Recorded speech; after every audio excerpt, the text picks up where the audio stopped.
Books 3 and 4 cover Telemachus's visits to King Nestor of Pylos and to Menelaus and Helen of Sparta. Nestor tells Telemachus about how some of the other kings got home from the war. Telemachus doesn't think his own father could make it home, even if the gods wished it. Athena, still disguised, tells him that he underestimates the power of the gods. Nestor segues from talking about Agamemnon's murder to advising Telemachus to go home and look after his own household. First, though, the boy should go hear Menelaus' story from the Spartan king himself. Telemachus is welcomed in Sparta, and Menelaus speaks sadly of the absent Odysseus. Helen tries to cheer the men up by putting herbs of forgetfulness into their wine and sharing stories of Odysseus' exploits, especially the story of the Trojan horse. Menelaus is shocked to hear about the arrogant behavior of the suitors and repeats Athena's earlier remark that were Odysseus to come home, the suitors would find death quick and marriage a painful matter. The king then describes the return of the Spartans from the war and how they were stranded for some time near Egypt. They only got away by tricking the god Proteus, the old man of the sea, into telling them how to escape. Telemachus realizes that it is time to return home and protect his household.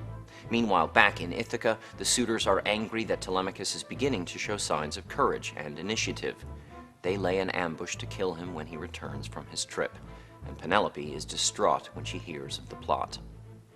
Athena sends a dream to tell her that her son will be all right, but keeps her in the dark about the fate of Odysseus.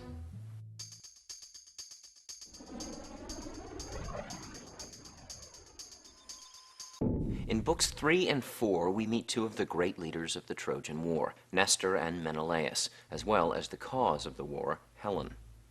The ancient Greeks were united by speaking the same language, having the same culture, and sharing the same religious beliefs. But each region, island, and city was a separate political unit with its own rulers.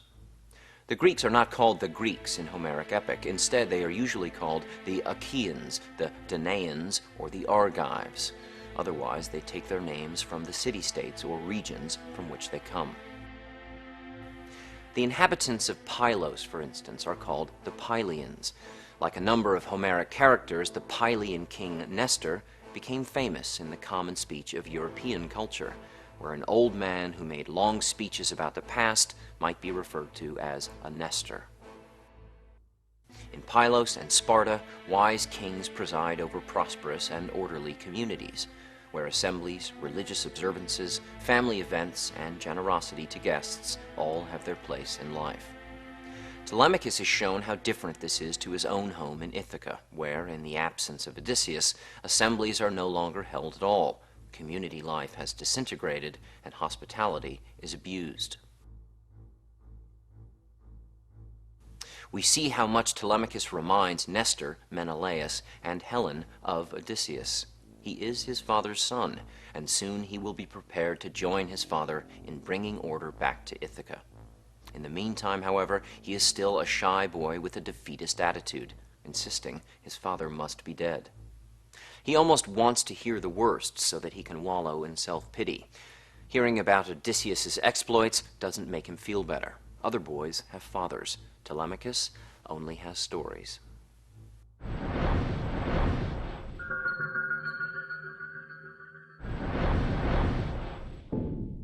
Question 1. Menelaus is shocked to hear about the arrogant behavior of the suitors and repeats Athena's earlier remark that were Odysseus to come home, the suitors would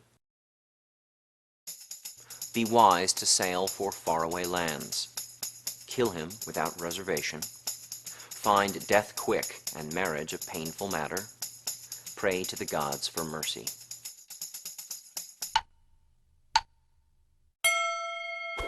Menelaus is shocked to hear about the arrogant behavior of the suitors and repeats Athena's earlier remark that, were Odysseus to come home, the suitors would find death quick and marriage a painful matter. Question 2. Athena sends Penelope a dream to tell her that her son will be all right, but keeps her in the dark about how Telemachus will escape the suitors' ambush, the fate of Odysseus, her own fate, which gods will intervene.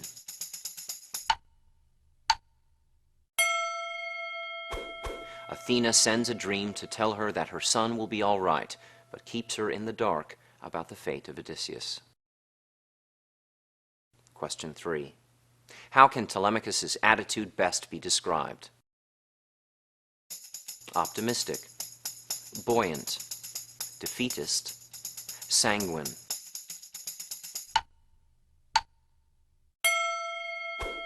Telemachus is still a shy boy with a defeatist attitude. He almost wants to hear the worst so that he can wallow in self-pity.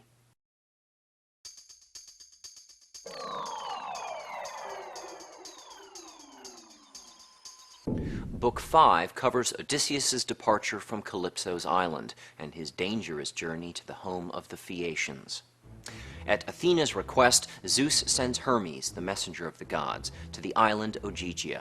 He tells the lovely nymph Calypso that it is time for Odysseus to leave the island, where he has lived with her for 7 years. Calypso feels she has a right to keep Odysseus because she rescued him from a storm that wrecked his ship and killed all his companions. But she agrees and goes to Odysseus, who sits on the beach weeping with longing for his home. Calypso tells him that if he builds a raft, she will allow him to leave. Odysseus is suspicious, but the nymph promises by the river Styx that she intends him no harm.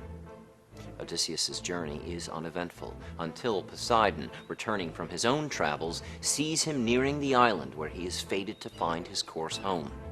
Poseidon realizes that the gods have decided to end the king's exile, but he sends a terrible storm as one final punishment. A sea goddess, Ino, disguised as a bird, tells Odysseus how to reach land safely. Not quite trusting that her plan will work, Odysseus delays setting off from the raft until a final great wave smashes it to bits. Athena then calms the storm, and Odysseus is able to drift toward the island. Landfall isn't easy, with the waves crashing against the jagged rocks, but Odysseus swims around the island until he finds a river mouth. He enters there and drags himself ashore, finding a safe place to sleep in some bushes near the river, and he collapses exhausted.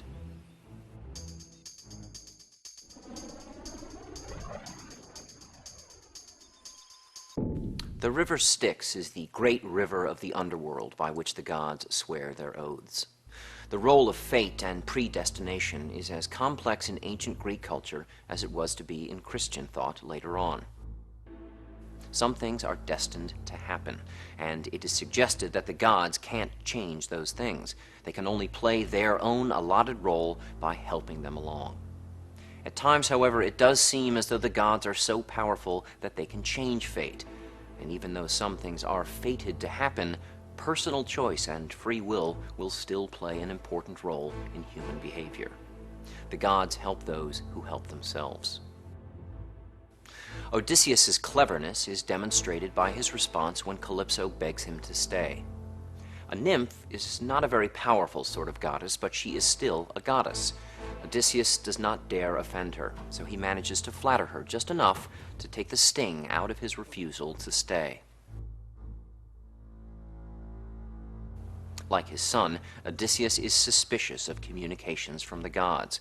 He doesn't believe Calypso at first when she says she will send him away unharmed, and he doesn't trust in Ino's plan to get him safely to shore. This is typical of mortals in Homeric tradition. If they followed the gods as they should, their lives would run much more smoothly, but they are stubborn and suspicious and disobedient. The Greeks were a seafaring people. The poet's audiences would have enjoyed hearing about the details of building the raft, how Odysseus steers by the stars, and his fight to survive the storm and find his way to land without being crushed against the rocks by the waves.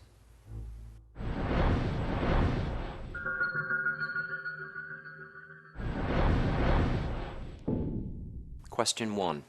After living 7 years together on the island of Ogygia, Calypso tells Odysseus that she will allow him to leave if he pledges his love to her, builds a raft, sacrifices his son to the goddess Athena, promises not to return to Ithaca.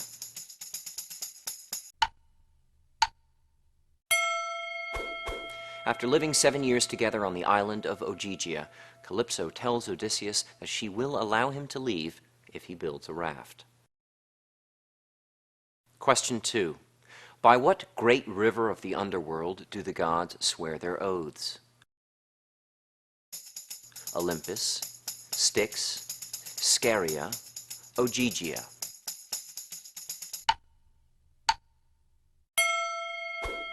The river Styx is the great river of the underworld by which the gods swear their oaths. Question 3. Poseidon realizes that the gods have decided to end the king's exile, but he pledges to exact revenge on Odysseus' son Telemachus, refuses Zeus's request to aid in Odysseus' journey home, pleads with Zeus to reverse his decision, sends a terrible storm as one final punishment.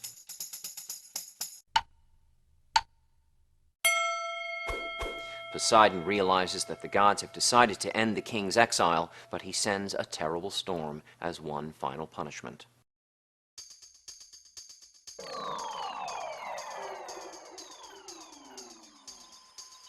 In books 6 and 7, Odysseus meets the royal Phaeacians and is welcomed as a guest. Odysseus has come ashore on the island of Scheria, where the Phaeacian people live. The king and queen are Alcinous and Arete, and their daughter is the lovely Nausicaa. The same evening that Odysseus drags himself ashore, Athena sends Nausicaa a dream, telling her that the very next day she should go to the river to wash clothes. The following day, while waiting for those clothes to dry on the rocky shore, Nausicaa and her friends picnic and play games. The girls make enough noise to wake Odysseus, who emerges from the bushes naked except for a leafy branch he holds in front of his genitals, and he's covered head to foot in dirt and dried sea salt. When the girls see this wild apparition, they flee in terror, all of them but Nausicaa. Odysseus speaks to the young princess cautiously, persuading her to help him. She has the girls give him clothes and tells him to follow her to her parents' palace in the city, protecting her reputation by keeping a respectable distance. It is Athena in the form of a young girl who guides him through the beautiful city itself, and we learn a little of the history of the ruling family. Athena protects Odysseus with a spell of invisibility until he is actually in the presence of the royal family, where he immediately begs their help getting home. When Alcinous and Arete recover from their surprise, they lavish him with hospitality. There is an awkward moment when Arete recognizes that he is wearing some of the clothes Nausicaa has taken away to wash, but clever Odysseus tells the story in a way that reflects well on both Nausicaa and himself.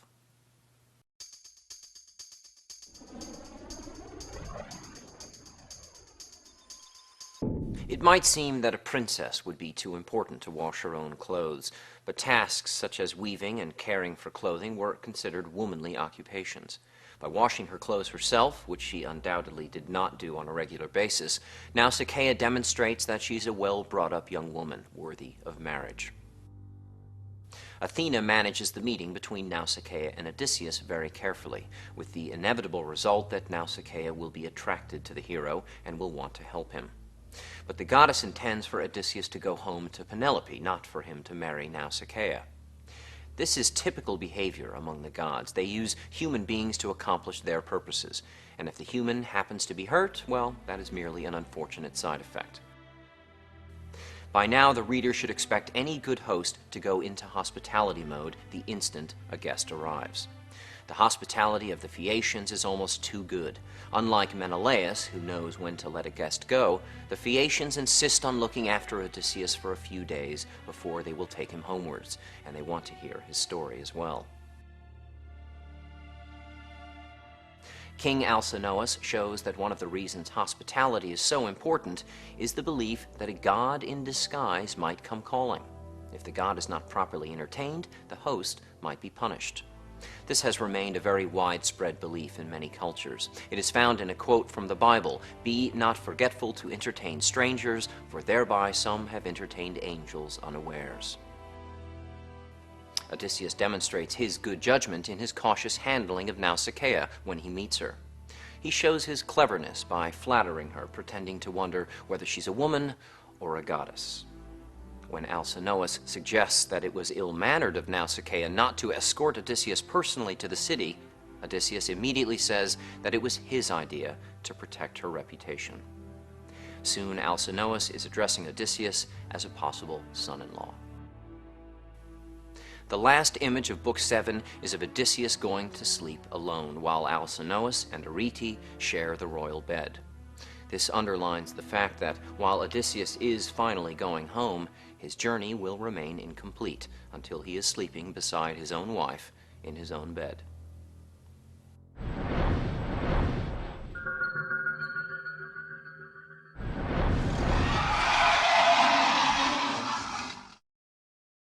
Question 1. The girls make enough noise to wake Odysseus, who emerges from the bushes,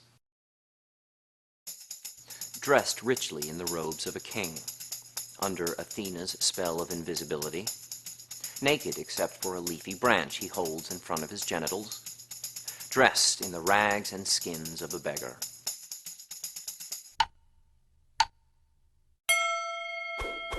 The girls make enough noise to wake Odysseus, who emerges from the bushes naked except for a leafy branch he holds in front of his genitals.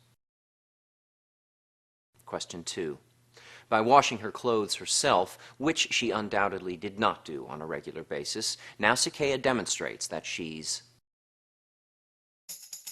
a well-brought-up young woman worthy of marriage, wholly unworthy of her royal lineage, clearly pretending to be a princess, under an evil spell.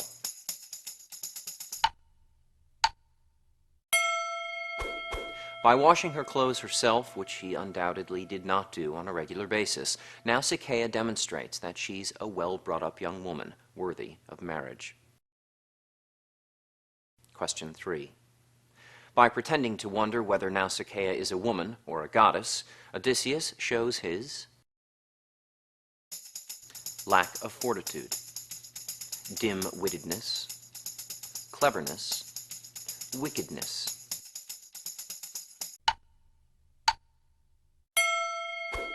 Odysseus shows his cleverness by flattering Nausicaa, pretending to wonder whether she is a woman or a goddess.